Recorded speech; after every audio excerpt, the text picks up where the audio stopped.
Ndewonu. Welcome back to Wada Canada, our little corner where we learn, practice, and enjoy the beauty of Igbo language and culture together. Have you ever heard an Igbo expression and wondered, what does that really mean? Because sometimes the words say one thing, but the message means something completely different.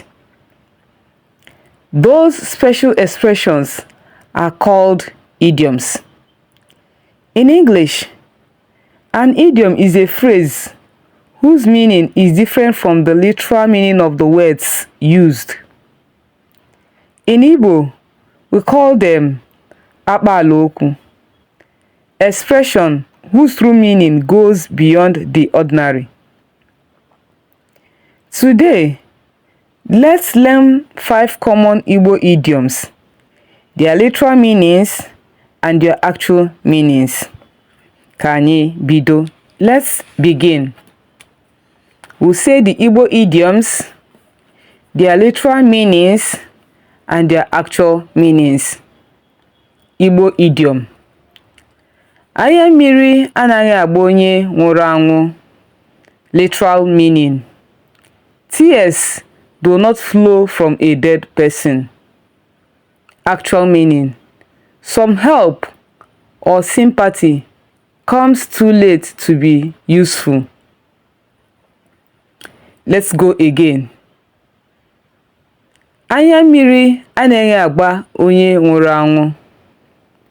Tears do not flow from a dead person.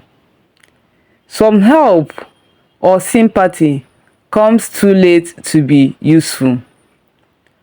Ọ na-ere ọkụ n'ụkwụ. Fire is burning under his feet. He is restless or under pressure. O buru ụzọ rie mkpụrụ, hapụ osisi.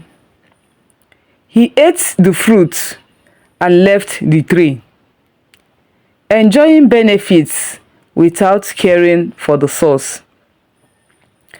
Ọ na-akwọ ụgbọ mmiri n'elu aja. He is sailing a boat on sand. He is attempting the impossible. O jere ozi aka abụọ.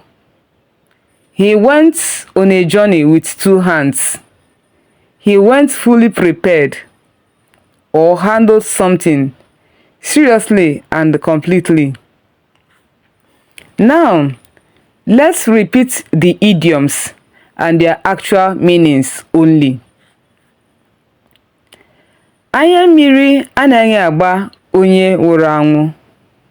Some help or sympathy comes too late to be useful. Ọ na-ere ọkụ n'ụkwụ. He is restless or under pressure.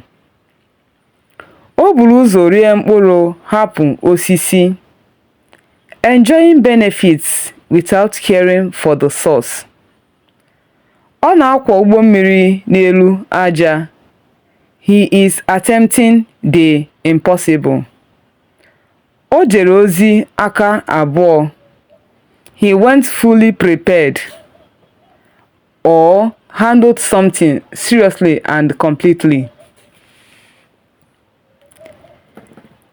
Which of these idioms have you heard before? Tell me in the comments.